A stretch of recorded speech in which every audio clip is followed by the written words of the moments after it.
कर्नाटका, तेलंगाना, उड़ीसा, महाराष्ट्र, हरियाणा को ऐसे प्रदेश हो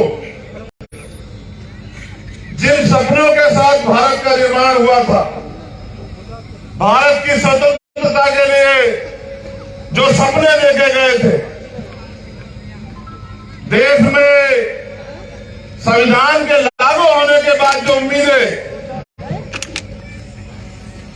जो अवसर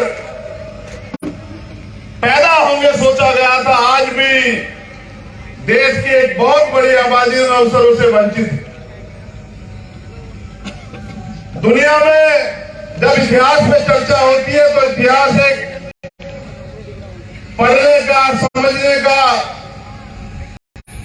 एक ऐसा अध्याय इतिहास, अगर आपको इतिहास की जानकारी नहीं होगी तो शायद आप अपने जीवन में बिना बहुत कुछ अर्जित किए ही आगे बढ़ते रहेंगे। इतिहास से जो ज्ञान पैदा होता है, इतिहास की जानकारी से जो ज्ञान पैदा होता है, उस ज्ञान से जो चेतना उत्पन्न होती है, इतिहास की जानकारी हमें बताती है कि हम अपने मुल्क में किस तरह की समस्याओं से, किस तरह के व्यवहार से होकर गुजरे। तो भारत का इतिहास ये कहता है कि भारत चंद्रगुप्त मौर्य का देश, भारत सम्राट अशोक का देश है, और वो सब हमारे पूर्वज हैं जिन्होंने, जिनके राज में देश अखंड भारत हुआ करता था।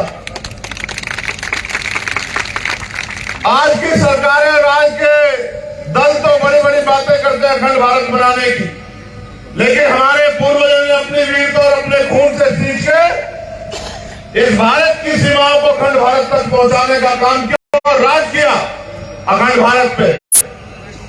उनके नाम का झंडा और डंडा पूरी दुनिया में उनके शौर्य की मिसाल दी जाती। जब आप इतिहास पढ़ेंगे तो पता लगेगा कि आज से 2000 साल पहले जब मौर्य वंश शुरू हुआ तो मौर्य वंश ने भारत में एक ऐसा शासन, एक ऐसी व्यवस्था दी कि हर व्यक्ति को स्वाभिमान सम्मान से जीने का अवसर प्राप्त हुआ।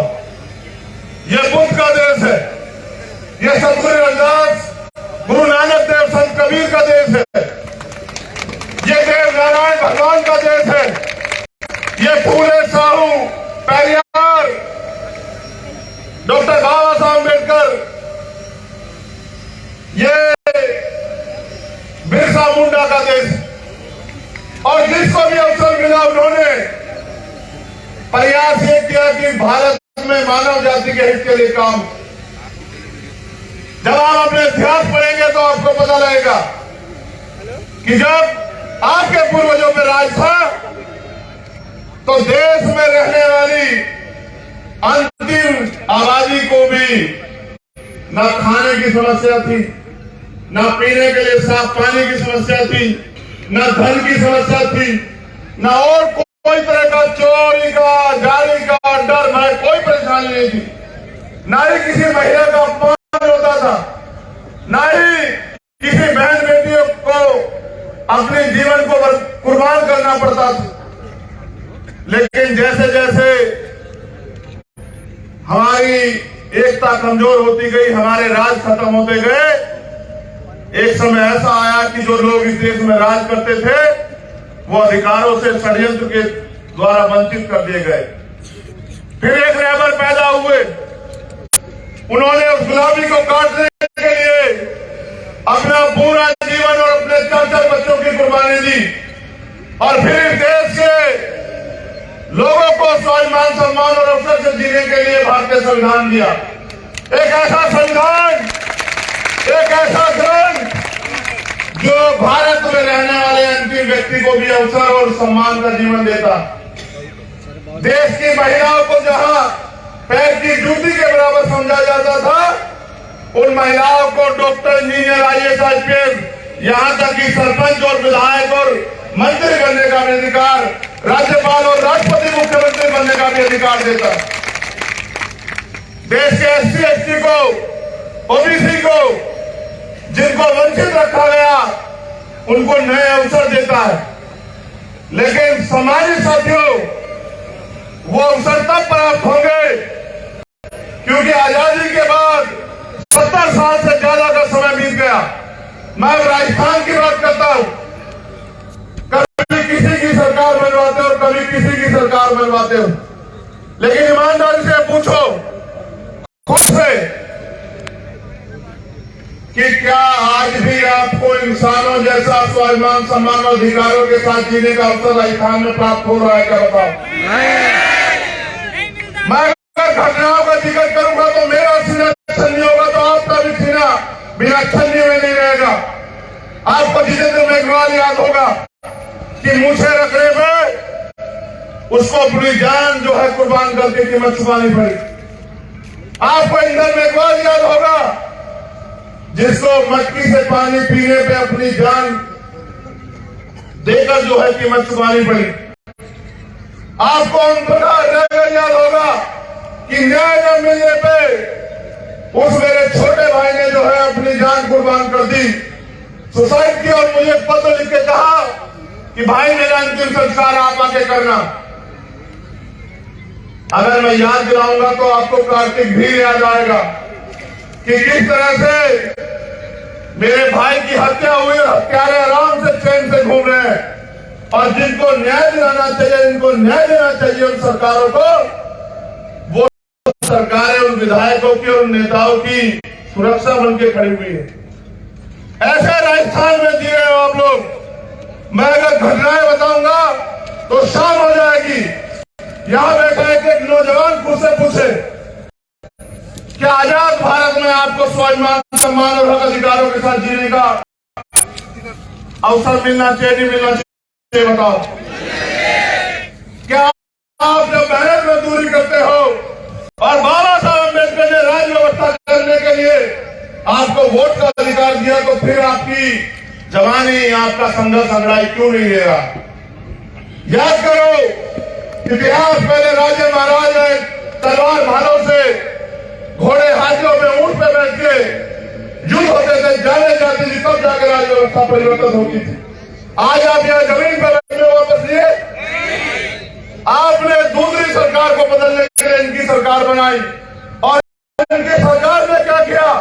आप मुझसे प्यार करते हो, आप भीम आर्मी से प्यार करते हो, अपने समाज से प्यार करते हो, तो मुझे साथ ये किया सरकार ने कि जब मैं सीएचए के भाई की लड़ाई लड़ने के लिए आया, भाइयों बहनों की, तो 4 दिन यहाँ की सरकार ने मुझे जेल में डाल के रखा।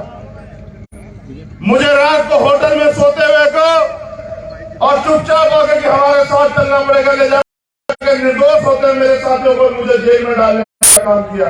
ये दिया यहाँ की सरकार ने आपके भाई को और आपके स्वाभिमान, सम्मान को। जब मैं यहाँ जालौर की घटना में, पाली की घटना में आता हूं तो मुझे एयरपोर्ट पे बंद कर लेते हैं।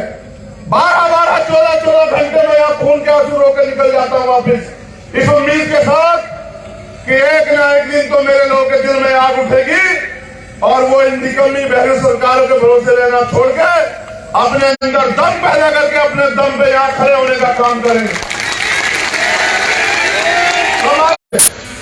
उनके लिए कोई बड़ी बात नहीं है, लेकिन जिन्होंने अपनी माँ बहनों में देवियां देखी हो, जिन्होंने अपने बुजुर्गों में, अपने भाइयों में अपना भगवान देखा, उनको तो तकलीफ होनी लाजमी। मेरा सीना छल लिए कोटा संभाग के मेरे साथियों, मैं जिम्मेदारी आपको देने के लिए आया हूं कि आजाद भारत है, हमें अधिकार है, हम इस देश में गुलामी का जीवन जीने के लिए पैदा नहीं हुए मेरे साथियों। हमें गुलामी की गड़ियां काटनी पड़ेगी।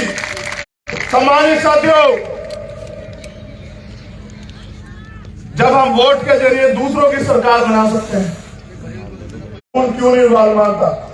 क्यों आपके खून में वो ताकत पैदा करना और अपने भाई की इज्जत की रक्षा करना चाहते तो आना 12 फरवरी को, और ऐसा जन सैलाब निकल के आया शोषितों का। राजस्थान तो वो धरती है